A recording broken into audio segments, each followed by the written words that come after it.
Hello and welcome back. Today you might notice something a little bit different. There's two of me.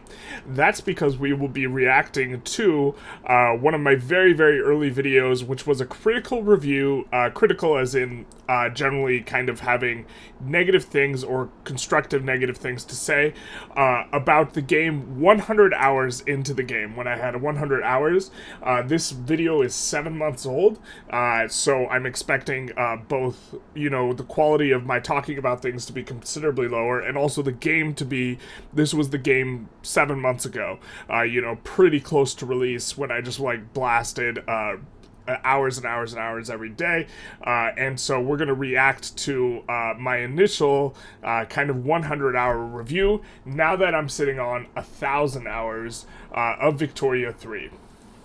Welcome back, or welcome to the first time. Today, welcome to the first time, everyone. Notice I didn't say hello. Terrible. We are going to be doing a critical review of the Paradox's latest game, Victoria 3. And when I say critical review, I mean I'm going to primarily be focused on the things that are negative in my mind. But that doesn't mean I don't like the game. And very quickly, I'd like to just talk about the thing I think is really great about the game, which is that there's a complex interplay between laws, interest groups, and production, or there's a robust system for a complex interplay between these. And so let's talk about this a little bit. I think the system's only going to get better, and in particular with 1.3, it has gotten a little bit better in the sense that you don't just pass your laws and then hit it and quit it. The law passing takes place over a period of time longer than just the 30-40 opening years, especially if you start relatively backward. The laws are a little basic right now. They're all right here. There's about 4 to 8 for many of these. That one's one that allows a lot. This one's one that doesn't allow too many. And these laws will help empower certain interest groups or disempower certain interest groups. Certain interest groups will support some laws, certain will not. For example, right now I'm trying to pass private healthcare. If you look at the success chance, success chance is supported by the interest group's Clout, and that's supported, and it's opposed by interest groups or movements that go against it. If we take a look here, Clout is informed by a variety of things. If you look, it says political strength, some comes from wealth, the amount that comes from wealth is contingent upon laws, right? And so you start to notice there's this complex. A lot of it also comes from literacy, but I was not aware of that at this time. My understanding of the game was obviously much more basic at this time. This is a complex system where the laws inform how it's determined. So for example, I have oligarchy, which means wealth is going to determine quite a lot, which I was super bullish on oligarchy close to release, but then they significantly nerfed it, as well as I started to notice it was more about the legitimacy, and legitimacy is more important post 1.3. Groups are powerful. If I had universal suffrage, this would be different. The Clout would be calculated differently, and so the laws I could pass later would be different.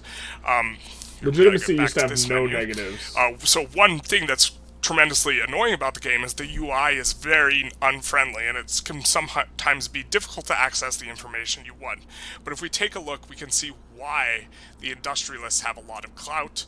A lot of it's from wealth, and then you also get some from having commanders and this sort of stuff.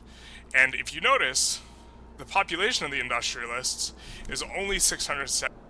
So this is going, in my opinion, the pacing of this is pretty slow, and it's a lot of me, grasping through tooltips and this sort of thing, so we might skip ahead a little. Yet, largely, if you have something easier for the trade, interest groups or different buildings are owned by different people. Yep. So, for example, these are owned by the capitalists. Let's actually look at it. Where's the blood? Close. I'm here for the blood. Okay. Where's the critique? It's owned by the capitalists, and if we hover over, primarily industrialists. So this money informs. We all know that the ownership is important.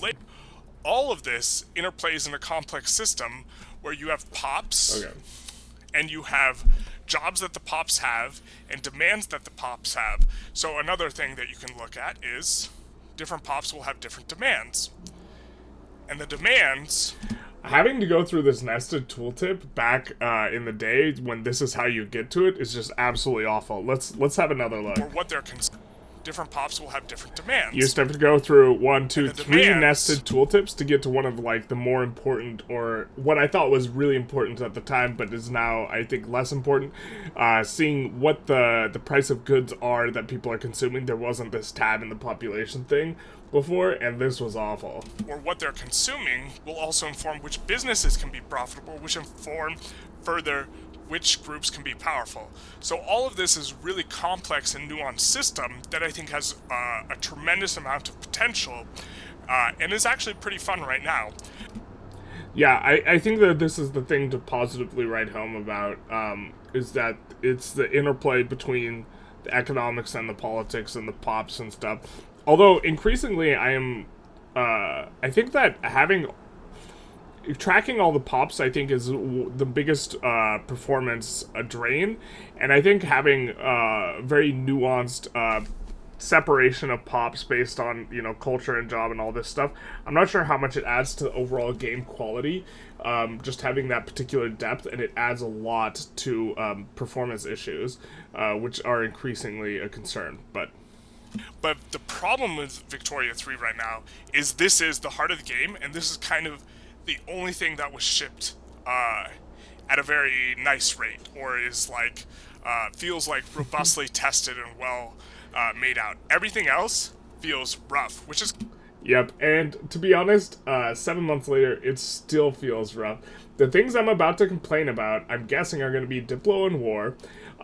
And the first things that they patched in 1.2 and 1.1 was they changed the economic system and they made that better. That's not something I had a complaint about. And then they changed the internal politics, which again was something I just went over just now.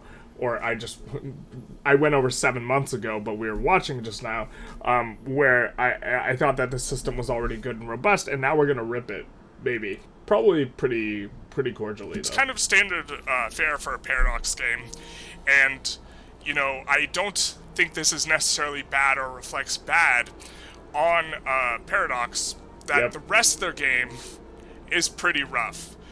So the first thing is... This is something that people always complain about, the Paradox games getting shipped and being rough around the edges, and I think it might be worse with Victoria 3 in particular, but I don't think games like this ever get developed without this type of model where they are going to ship it in, like, its most basic, and maybe they should have it be a beta and, like, have that sort of transparency, but these games, the grand strategy game genre, where you have, like, stuff that's, like, not being done anywhere else, you know, it's, like, there's pops and they all have jobs and they all have, like, influence in the government, and their clout is calculated, and, like, for most games, it's like, there's a population number, the population number goes up, there's like a commerce score, and there's an agriculture score, and you just do stuff to boost these scores, and it gives you food and, like, gold, and, like, it's just incredibly superficial, you know, in regards to the economics, and people are criticizing the game for being shipped rough when it's,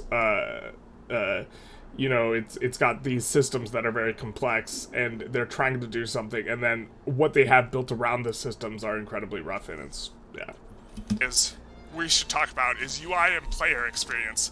A lot of things okay, that the are UI very was important the UI was so much worse on release. information to have is hard to access. This is no longer true, but on release, for example, This is no longer true. At the time of the video, it was still bad. and it's true for this save file, because this save file is not in... Or wait, here. Let's take a look. As we try and build a building, we could take a look. So when the game first came out, it's important to not build where you don't have infrastructure. This tooltip did not used to be here where it says You used to not even have the hover tooltip. It used to be god-awful. And now you have it inside, you know, the lens menu, where it tells you the number of not just peasants, but available workers, which is the important number. The peasants number is not particularly important. It's the available... Well, I mean, it's important, but only insofar as it contributes to available laborers. So unemployed really needs to be in there. Turkish market 100% access And it still doesn't have infrastructure, and I'm like, wow, it's improved so much, and it's not showing plus it 2 for us. infrastructure. It did not used to have the plus 2 infrastructure, which is something you would need to know. You, like, yeah, you used to not even be able to hover the state. And in order to access it, you would have to exit this building lens, click on the building, go to the overview, scroll down, and look at the infrastructure. Now you don't have... Wow, look at me with only 1,800 construction at, like, 1891. Terrible. to do this. So this is an example of paradox kind of immediately improved. What your pops consume is actually really important because it determines what you might want to get. Alright, so here I'm going to complain about this. Their standard of raising will go up. If it's expensive, generally speaking, their standard of living will go down unless they make a lot of money, enough so that they can buy the goods anyways. In order to find out what your pops are consuming at the current moment, you have to hover over this tooltip, then hover over which this was so awful. You want to look at in order to get it. There's nothing in the game that tells you where you can find out how to do this or where you can get to this menu. I used to think this information was also more important than I think it is now, but like having to, I used to hover it and it'd be like, oh, clothes are expensive. I want to decrease the price of clothes. I'm going to build a bunch of clothes stuff, and like now I feel less that way, but. And this is an incredibly important thing. My understanding is in 1.1 they're patching this out, but this is just rough, and it makes for a poor game-like experience. Okay? Another thing that is just absolutely terrible, and I think this is what I think is the most annoying, is the diplomacy. So... it still sucks. This is the diplomatic lens, and there's kind of, I think, a few problems with diplomacy. One is it just feels very bare bonesy and not nuanced, and there's not a lot of depth, at least for a paradox game. But sure, that's okay. You can make your alliances, you can make your defensive pacts, you can get relationships where you're an overlord, you can declare rivals. Maybe it's not as bare bones as like some games, but the first gripe I have with is that the alliances seem to be asymmetric. And so what I mean is whenever you engage in an offensive war with an ally, it does not automatically call them in, and a lot of times they will not join. I forgot it didn't automatically call them in before. Now it's just stupid because they always join 100% of your wars, and like they don't get mad at you, and like it's just this weird situation. And then you're put in a situation where you have to always declare offensive wars in order so that you don't get pulled into their wars, and it creates something that looks nothing like an alliance. Join. When an ally declares, they won't join when you declare the war, and they cannot be made to join. We have a couple plays going on right now, so I can show you. When you have a diplomatic play, you can try and sway countries to your side. Often your allies will be unwilling to come to your side, even though they're your allies. On the contrary, when they declare war, it automatically calls... Yeah, unhinged. There was like a ton of stuff that I had problems with diplomacy that was like even worse in regards to like allies and whatever, but my solution eventually was just not having allies, which is pretty... I mean, that's kind of what I do now, unless I can just get someone really big to just like be helping me out in every war randomly, and piggyback on their army power projection, but... calls you in, and sometimes you cannot get out. In particular, I had one run, I think I was playing as... Oh yeah, so you can't get out if any war goals are put on you, and I got called in against someone who was like my subject. This is awful. Egypt. And I had the situation where the Ottomans were right here, the Prussians were right here, the Prussians were my puppet, France declared war on the Ottomans. The Ottomans were in my trade union, which is a special type of diplomatic relationship that's kind of a subject-overlord relationship, but kind of not. The French were my allies. It automatically called me in. I didn't want to go to war with the Ottomans. And then the Ottomans automatically set a CB on the French to get out of my customs union, even though they were good diplo with me before. Which makes it so now I cannot possibly leave because they're requesting to get away from me. Now, this is already terrible. I have managed to have an ally call me in a war against one of my subjects, which are effectively a subject. Not only that, the Ottomans were allied to Prussia, who was one of my puppets. And so it automatically called in Prussia on my side, which canceled the puppet relationship with me, and there was no way to get it back, especially because afterwards Prussia became a great power, which means that you can't puppet someone. I was so mad about this at the time of recording the video. There's one tier lower on you relationship-wise. There's this system where it's all like this type of thing. But this was just a very frustrating experience. I don't think I need to like go into the details, but the current like diplo... So the diplo was not that bad anymore, but it's still just like awful. diplomatic plays at the time I didn't have an appreciation, I think, for how bad diplomatic plays are, because they're just completely unhinged and unpredictable. In 1.3 especially, revving is now super risky because GPs will randomly join one side on your rev, and I've experienced it where they contribute pretty asymmetrically sometimes, where you can rev and then like a major power joins on one side, a GP on the other, and you're just like, okay, well, I'm just going to join the GP side so my run's not bricked, and then they contribute no troops and the major power contributes everything, and you just get wrecked, and your run's just over. And it's like, they join a lot, on your revs, and maybe that's okay, but I don't have a problem with them joining on the revs necessarily, like, as a mechanic, but they will join on your revs even if they have absolutely super good relations with you, and it's just, the level of relations and, like, attitude just does not seem to compute at all, in regards to how the AI, like, plays stuff. Diplomacy system is just, like, wacko, and the only thing that it's good for is to try and pull people into your customs union. So if we take a look, your market includes everyone who's in your customs union, and I think this feature is pretty good and interesting. And so all of your buildings 100 hours in. I think I like the customs unions. 100 hours in. Goods from your market, and the price is based on orders. All the goods we can take a look at the Turkish market in this game that I'm playing in Turkey. Look at that. And most of South America is in the Turkish market. A whole bunch of I was so proud. countries that are not part of Turkey are in the Turkish market. I think this was my third run. And this is kind of where Diplo is useful for pulling people into your market. I think I did USA, Egypt, and Tunis twice before this. So I think this must have been my fifth run. Without using war, although I'm not sure you can pull them into your market with war. And, okay, so this is like Diplo. There's weird alliances. The alliances are sometimes... And so, generally speaking, I think you just shouldn't ally people. They're just like, it's a broken, like, mechanic of the game. Despite it... So it's like been fixed to the extent that now allying people is okay, although people don't like to join, but now you just call them in on everything, you just always declare wars, and it just doesn't feel like diplomacy. It just feels like this weird extra hand you have. But it doesn't really do that much, but it helps a lot for army power projection specifically. So it makes people very likely to back down, more so than your ally actually offering a lot of help. Not like being bug broken. Okay. The last thing is that the AI just absolutely cannot evaluate what wars to go with and which diplomatic plays to get involved in.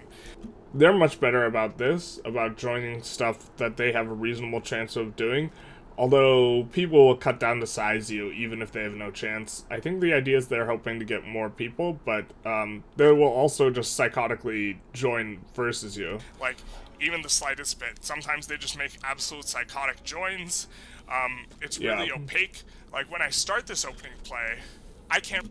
This is still my number one complaint about the game, 7 months later, is that the diplomatic play system sucks. And that it's very opaque, and there's no player agency, and you just randomly get shellacked. And, usually it means you like, if you're playing Iron Man or whatever, you just have to back down and eat the 10% thing, the paying the 10% of your income. It makes no sense that these GPs care that you're dominioning someone in Ethiopia. Like, they shouldn't care. And they're just gonna fight you over it. It's just like insane. But sometimes, in the Zhili or the Fractured China run that we did, they wanted our capital as the primary war goal. So you can't just, like, back down and give up your capital where you have, like, over half of your manufacturing. Like, it just... That doesn't play. Like, and it's just, like, literally flipping a coin to see if you break your run. Can't really... It tells me who might join, who might not, but I don't really have a good way of telling who can join.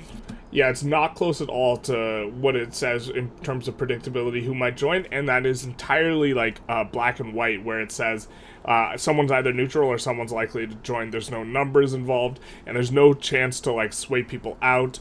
They immediately after joining against you, their attitude towards you changes and just becomes extremely hostile, so that, like, doing anything, you can't just capitulate to one person's war goals in order to get them out. you know, to resolve them getting in there. Like UK wants to open my market or something. I can't just let them open my market and just give it up and then proceed with my war as I want it. Or who's going to join the war on one side. And so you get a lot of situations where you start a war that you don't really think the British are going to come in on the enemy side, and then they come... My pie had not been fingered very much at this point. I was a young lad, innocent here. I mean, on the enemy side, and then you're just hosed, and there's not really anything you can do except for back down, which gives them a war goal on you, and sometimes it's a really nasty war goal, and has led to just kind of an unfun, opaque experience where you don't know... Still my number one complaint about this game. Actually, then my number one complaint, I think, seemed to be the UI, but this is just terrible. Before you declare a war, you don't really have a good idea of what's going to happen. Now, nope. The diplomatic plays go through this cycle where there's opening moves, like escalation, and then pre-war or something like this.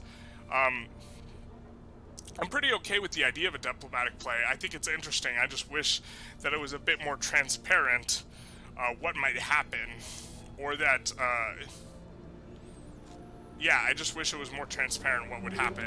In terms or if you had like agency, or you could develop an ability to like go through people. The way the warfare works is you assign guys to fronts. So I can take this guy, for example. He's assigned to this front here, and he just advances the front, and then you go like this, and you let the war happen. Nope. You need to micro. I don't have a problem with this highly automated war. If you notice, like, you can only set 3 things. And it's really only 2. Advance the front or defend the front or just get out of the way. I don't really have a problem with this, except for sometimes the AI just, like, will leave a front completely open, and then, like, 2 units will just, like, swoop behind your army and completely cut off the supply line. This still happened 7 months later. This is still a problem, which is actually why you need to micromanage wars that are important, where getting one full cut behind will it'll ruin your ability to enforce on the war, and so it's like, it's not, yeah. Because no one's on the front, and this just is an unfun experience, which actually leads you to have to weirdly micromanage the fronts when the entire idea was to take away the micromanagement in general. And so I think warfare is a little bit broken on the land warfare aspect, and the ocean warfare... I had no idea how naval combat works. Invasions is completely broken. You go to your navy and you like click naval invasion, and then you try and land. And I think in the latest patch it's like not as bad as it used to be, but it used to be just basically impossible to pull off a naval invasion, even with way stronger Homeboy didn't know about the triple and quad landing here. Navy and a ton of convoys, and you'd get messages. Again, the thing to complain about most with this game is opacity and not really understanding why something is failing. You would get messages like insufficient support. I had no idea what this meant. And then it wouldn't tell you what the support was. It doesn't. Like, or it does now, but like at the time, there was nothing like in a tooltip anywhere that told you what insufficient support meant. It was just completely, like, insane. So you don't know if it's convoys, or you need more boats, or what exactly it is. It's just completely... You need more there's boats. No explanation. Relative to the landing team. And in a game where there's, like, as much going on and that's as complicated as this, you really need stuff like tooltips to explain to you what's going on or what's happening. And so this is a bit of a problem. In terms of economy, some, like, problems I have is that the economy does not seem very suited, or let's put it like this, the first 50 years of the game feel pretty nice, and the last 50 years of the game... I can't even get to the last 50 now. The performance has tanked so much since 1.3. Game start to feel wildly unbalanced. You can get to the point where you have so much construction capacity that you're just like infinite building, and you're... I'm talking about infinite building at 1.8k here instead of like 30k. Building in a way that just way outstrips the people who you can employ in your buildings, which is like... I did play in Arabia. This is maybe something you should have several times now, and they are really resource light. Something like this, but terrible. 7 months ago, Peter or Generalist did not know what's up. You never wind down construction. Construction, like when you have a bunch of construction, it actually facilitates a whole bunch of consumption. Like this construction building is using all of these goods. Yep. And so if I turn it down, it's going to turn down the consumption of all my goods, which is actually a dynamic, economic process that's interesting, and it should perhaps be in there. But it just doesn't. It doesn't quite feel balanced. It feels like it feels, it just doesn't feel very well balanced. Like late game, it just feels like you suck all the pops out from everyone else in the world.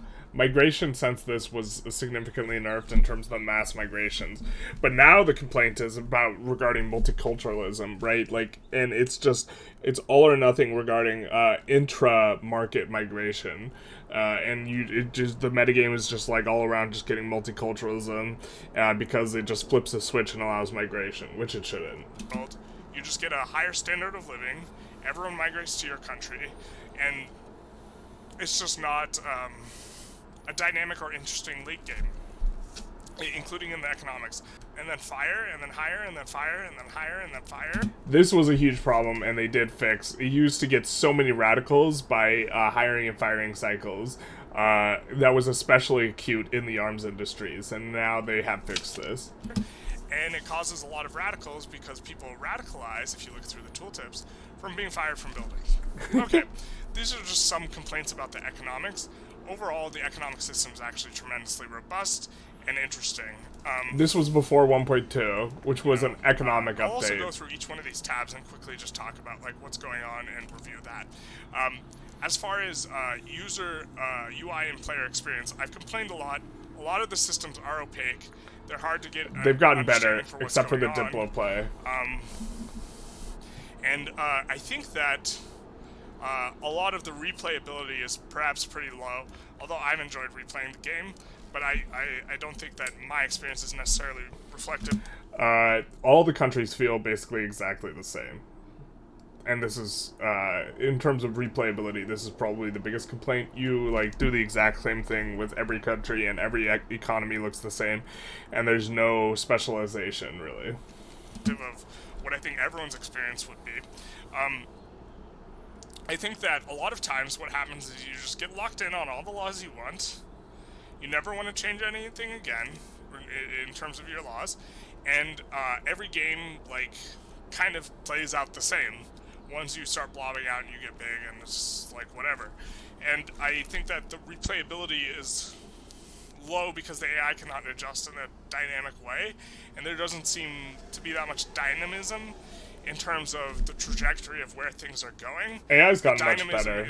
Just feels really, really front-loaded into the first 30 years where you are, trying to... One thing I like about 1.3 is it does stretch out the period in time in which you're, dealing with internal politics quite a bit. And I know a lot of people kind of don't like that, or, they're whinging about law passes taking forever now. Or they're really short if you have an agitator. But I do think it's interesting, and it makes the game more dynamic and interesting for longer. Balance this interplay of laws, interest groups, and production, whereas late game... and it's interesting before you get where you want, but it seems that the late game experience, you just get locked in on the laws you want.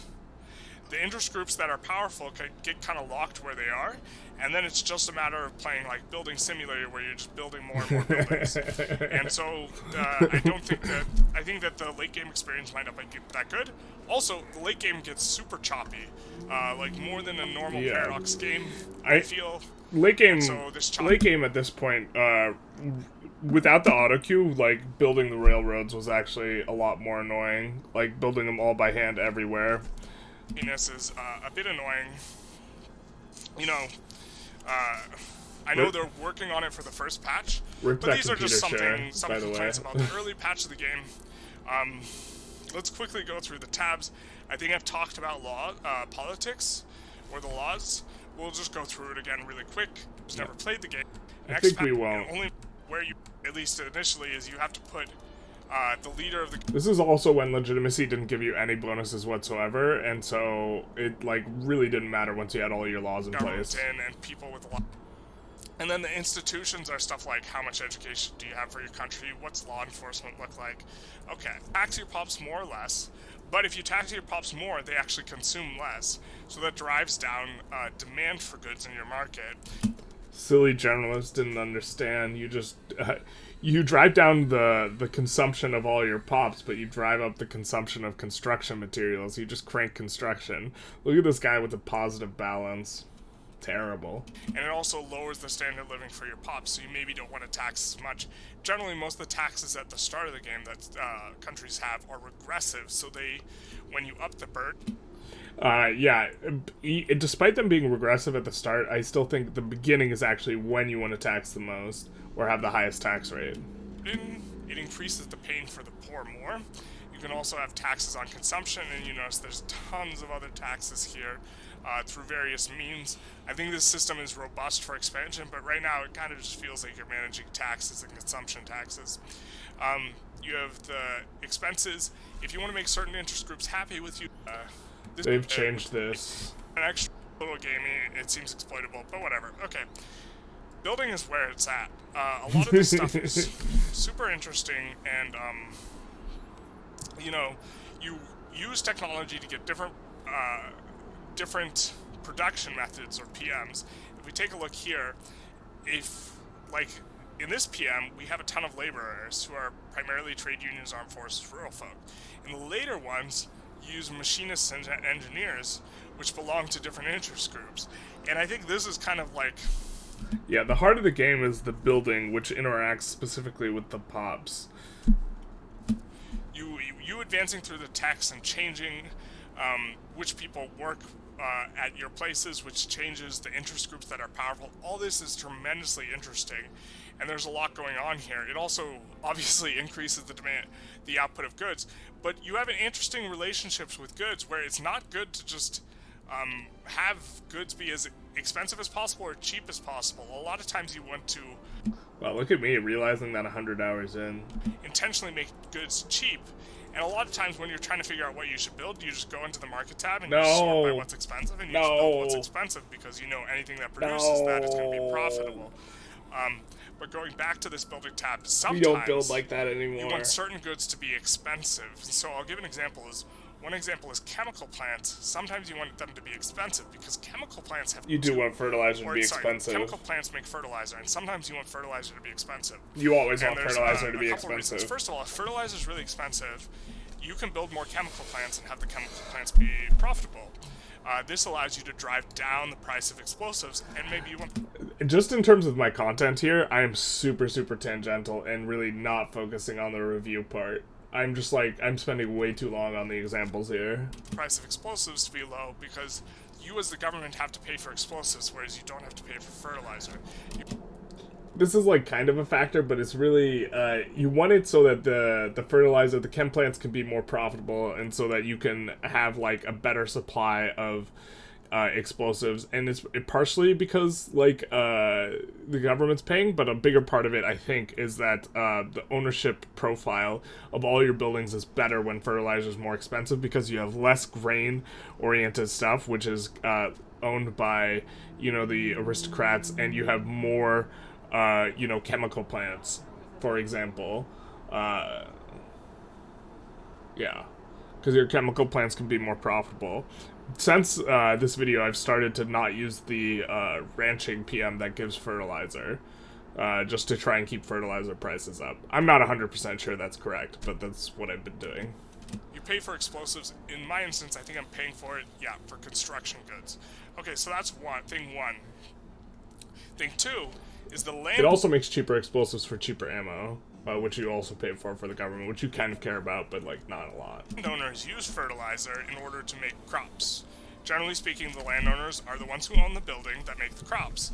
If fertilizer is expensive, you can use PMs that use a lot of fertilizer with the landowners, and these PMs or production methods will make a ton of crops, but because fertilizer is expensive, the landowners will be less profitable, they'll be more poor, they'll have less power. These toothpicks are super dried out. So it's not just driving the price of everything down, sometimes you want the price of everything to be up. And so another example is sometimes you want railways to be up because you have to subsidize the railroads in order to get infrastructure. This is true. So if the price of transportation is high, which is this good here, then the railroads will be more profitable. Okay. It's annoying that I think this is still in the game.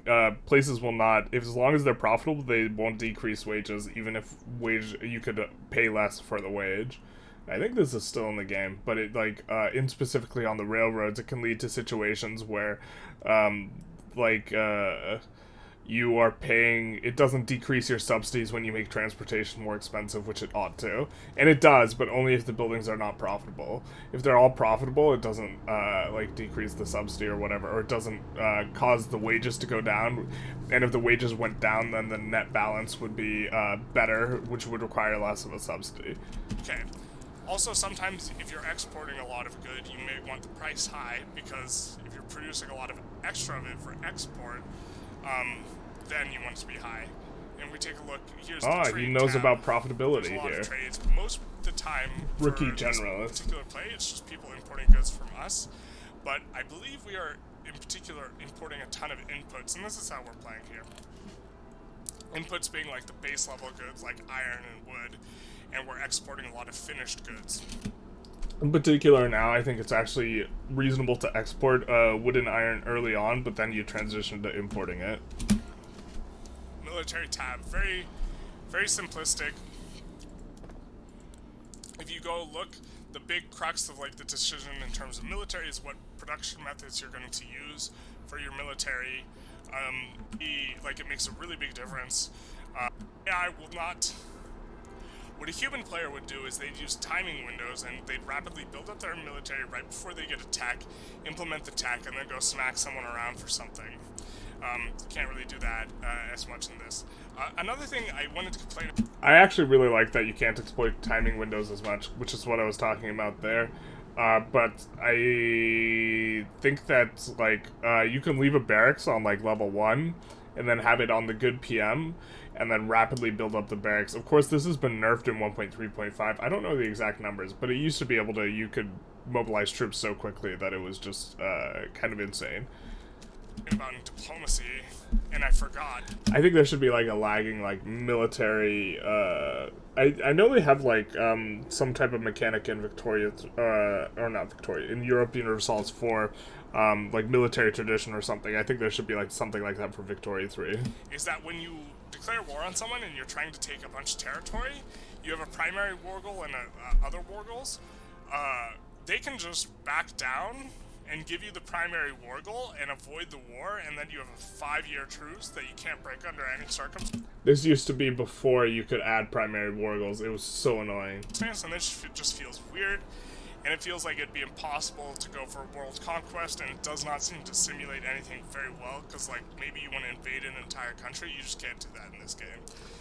It's 100% impossible, but it's not a map painter game, it's an economics game. So moving forward, diplomacy, broken, warfare, broken. The tech tree. Now, supposedly, there's a lot of room for advancing the tech tree, or they coded it in such a way that it's really easy to put laws in. They talked about modding. And I think they will be doing quite a lot of that, and I'm excited for that. I think that'll add a lot of depth. 0 texts have been added to the game since the recording of that video. To the game. You have 3 different tabs. I think the Zeppelin text still sucks. You can add more tabs through modding if you wanted. Generally, they correspond to production is all new production methods for your various buildings. Military is either bonuses or production methods for military buildings, and society is different laws you can pass and stuff like ability to colonize and new okay. Where you use. And then there's the cultures tab. Not a lot to see here. You can form nations through this tab. Is nothing to see there. Government, what they have. A notable thing is interesting is obsessions. So, for example, Turkey is mostly Turkish, so shocker. And it's actually pretty diverse as far as countries go, but our pops here are obsessed with tea and luxury furnishings, so they'll consume more of this. I actually think it's super cool how obsessions and taboos will influence stuff, and they can be good or bad, and how it makes assimilation bad as a mechanic. because you don't want to assimilate, except for performance reasons. You want to assimilate for performance reasons, not because it's good mechanically in game. And so you want to... Because if all your pops are obsessed with the same thing, that's bad for their consumption profile. It's bad for their SOL. Try and get this cheap because you know your guys will be consuming it, and then they have taboos of like... That's not what you're trying to do. You're just trying to cry as little as possible. Because they will overconsume luxury furniture. The price of it will always be high relative to regular furniture, which will prevent building of more of the buildings because the buildings won't be profitable enough. And they will be overconsuming a good that's more expensive, which lowers their SOL relative to if they didn't have the obsession. Line. I think that more will get added to this sort of thing, but right now cultures do not seem to be the most robust. An obsession, particularly with automobiles, can be good, as well as obsessions with porcelain, maybe? Let's say. The population tab kind of gives you a rough idea of what's going on with pops. It does not feel that user-friendly in terms of looking through it. Still doesn't feel...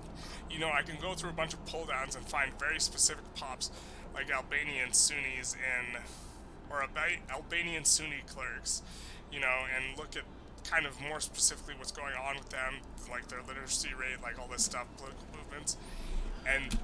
I, never go through this stuff, and my understanding is this stuff is specifically what is the biggest performance, hang-up, and so I wonder if they should just, massively overhaul the pop system to make it a little bit simpler. Still some level of depth, but not, as damaging to performance, because all the calculations are for all the different stuff, because we need to calculate for the Albanian Sunni clerks in each state. So the Albanian Sunni clerks in Castum, let's call it in Lower Egypt, we need to account for them in every other place. We need to account for the Greek Sunni clerks, the Greek Orthodox clerks, just every single, different variation of everything. And it's and it's not just clerks, there's laborers and all this stuff. And so it's, yeah. This sort of thing and political strength, but this is buried deep in a ton of information and might be hard to access. Importantly is standard of living, yikes, these guys are starving. But this just feels buried and opaque and hard to find. Not that you necessarily need to access it a lot anyways. These notably turn into pie charts if you want them to. And, okay. I don't know why I find a lot of this funny. stuff matters, especially profession and political strength. But, okay, there's only so much to say.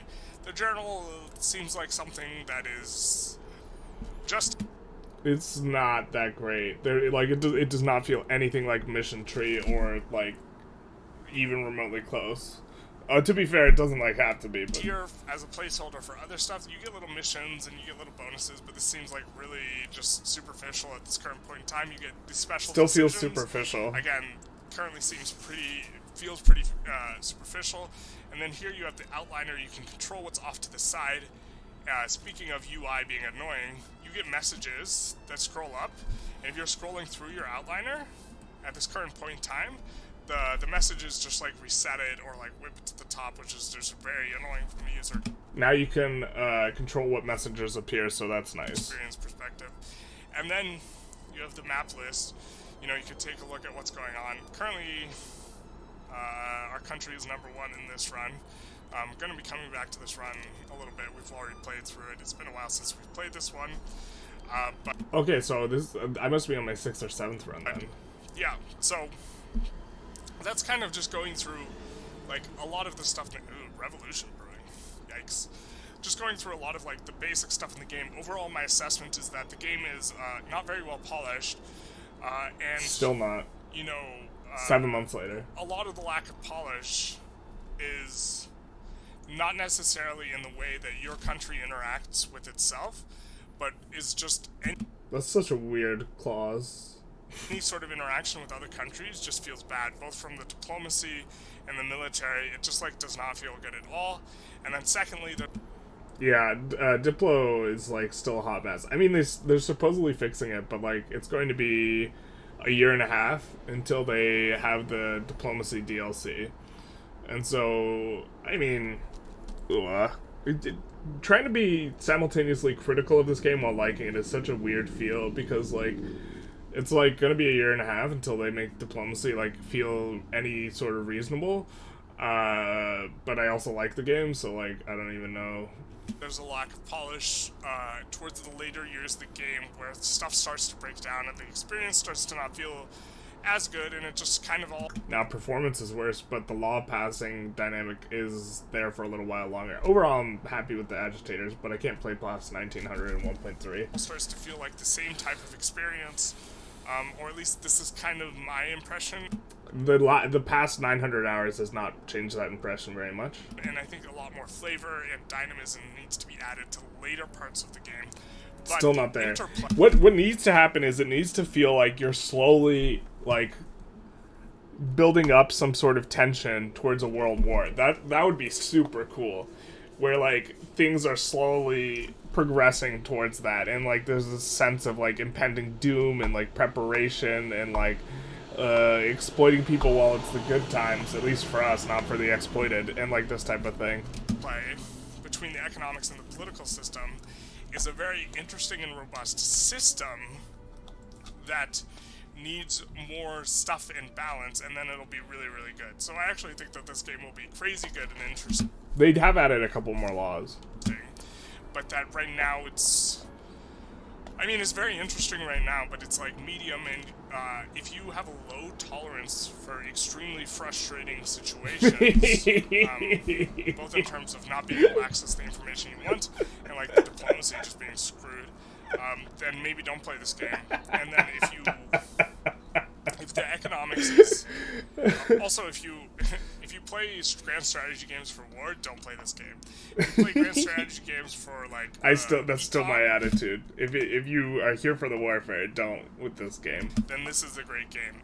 That's kind of like the assessment overall as I would make it. Feel free to add anything or in the comments, or like talk about it if you have kind of ideas about what's going on or what you think.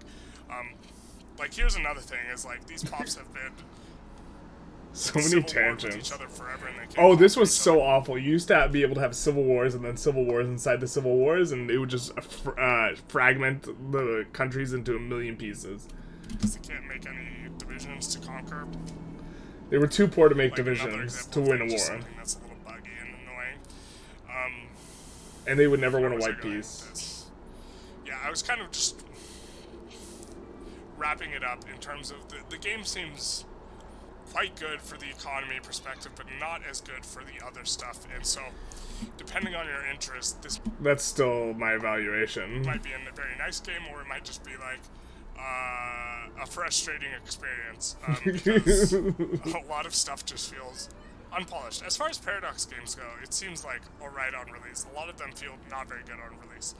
And so, I'm certainly enjoying the game a lot. I've been playing it a ton, as my YouTube suggests, but I would not necessarily recommend it with like the same fervor with which I am playing it. You know. Anyways, feel free to like, comment, subscribe. So, I didn't rip on the war as much as I thought I would, and I've like come to appreciate more since this time how bad the war really is. You know, war and Diplo 7 months later have not been fixed. You know, I'm not meaning this to be like a 1,000 hour review. I was thinking of doing that video, but this is just a lot of the problems are still the same as they were when I had 100 hours played 7 months ago.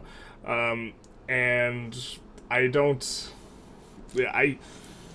I'm not sure there's too much to say on that, other than they're fixing it, but it's like, the Diplo, like, so the warfare is, ostensibly going to be fixed in 1.4 and 1.5, which are the next two patches, followed by the DLC, or sorry, the warfare is being fixed in 1.4 and 1.5, allegedly, and these are the two upcoming free patches, and then 1.6 is going to be the, you know, patch for Diplo, and supposedly they're going to make it good, but that's like 1.5 years after release, practically, and it's like, it's kind of rough because I think Paradox has a development cycle that's not like a normal game, but like also like a lot of these systems, like with the Warfare in particular. Can you guys see my mouse here? No, you can't. Okay. Well, with the Warfare in particular, I would rather just it have be some auto resolution thing than like what it is now. The Warfare is pretty bad, and it hasn't improved. And actually, my two biggest complaints, like it's a little bit disappointing because 7 months ago I had basically three large complaints. The UI was terrible, the Diplo is terrible, and the war is terrible. Now, to be fair, the Diplo has improved since this video was made. The AI is not as psychotic when you're in an alliance with them, and there's not weird things that cause you to break your subjects, which I was really annoyed about then. And they have fixed some stuff. The AI is also better about joining wars and this sort of stuff, so there are some improvements. But the diplomatic play, as a game mechanic, is the most frustrating game mechanic in Victoria 3. And the presence of the diplomatic play and just everything being completely opaque and there being no player agency is why I don't recommend this game to my friends. And only to my enemies.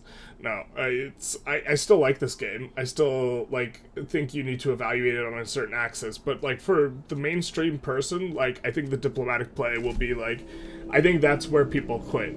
I like when they get Diplo played and a GP joins against them. I think they load and then they declare a different war, and then a GP joins against them, and then they're like, I'm done.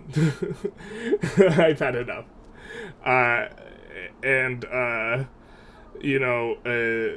It's like completely opaque, and it's not a fun experience. And I complain about this here, and it's still the case now. Warfare, I complain about here, and my opinion of it has only gotten more harsh as I have encountered more and more stuff that is just very immersion breaking and incredibly frustrating. And the entire point of war was that it was supposed to be in the background. It very much is not the case, right? It still has this oversimplified thing, but it's this oversimplified thing that you need to micro, which is like very much not the point. I do like the idea of the systems, and I think they'll be good eventually. I think they're going for like a simplified Hoey, which to me seems fine in principle, especially because I think that they, in the long view, want to have a World War I thing where having fronts is going to be good, like having an automated front system is going to be good. I assume there's going to be some mega World War DLC or this type of thing with like a World War mechanic, something like this, because World War I is in the time frame of this game. But, the pacing of them fixing this, to me, like, looking at this being 7 months later is not ideal. And I don't like to bag on the game, because I've commented on this before, but I have a sneaking suspicion that the amount of development that goes into Victoria 3 in terms of resources is quite small relative to the other flagship games. Victoria 3 doesn't even qualify as a flagship game, I don't think. I think it's like implied that it's like a flagship game along with CK and like Europa Universalis and Hoey and this type of thing, but I don't think it's there. I think that people had the attitude that it was going to be there on release, and to the extent, to some extent, maybe this is what people should be mad about, that Paradox was making it look like a flagship game. I don't think it's a flagship game. I don't think it has a lot of dev resources. And so I think you should expect slow development. I also think this is fine, because the reason Imperator was such a problem for Paradox was not because it wasn't doing well, although it was doing worse than Victoria 3, even though Victoria 3's numbers are still on a negative trajectory, which, I suppose we could take a look at right now. So they've been on a basically continuous negative trajectory with little bumps kind of whenever something gets patched, but it's just been a slight negative trajectory. It's generally kind of flat, though, for Victoria 3. But despite this, the main problem, I think, with Imperator is that they were just sinking a ton of resources into it. And I think the way Paradox does games, they have to develop them over the long haul, and it would have been much better if they were sinking way less resources into Imperator. Imperator was getting fixed slower, and they just didn't have to pull the plug on it, right? And so I think that this might be what they're trying to do with Victoria 3, where if Victoria 3 is not generating the numbers, they're not going to commit the staff. They're just going to slowly develop it and hope that this core of dedicated players floats the small amount of development the game is being given. I think this is the strategy, and I think that it's probably better than the strategy of we need this game to succeed, otherwise we're getting our fingers getting pied, and so I think that maybe it's fine, but like the pacing is like. I think that if I had talked to my 7th month ago 100-hour review self and told him that the game was going to be in the state it is now, he would have been like, what? What do you mean? What do you mean that, like, the diplomatic play is still going to be the most frustrating experience ever? What do you mean that warfare is still going to require micro and it's not really a hands-off war? He will also say, what do you mean you can land very, very easily with just 3 boats?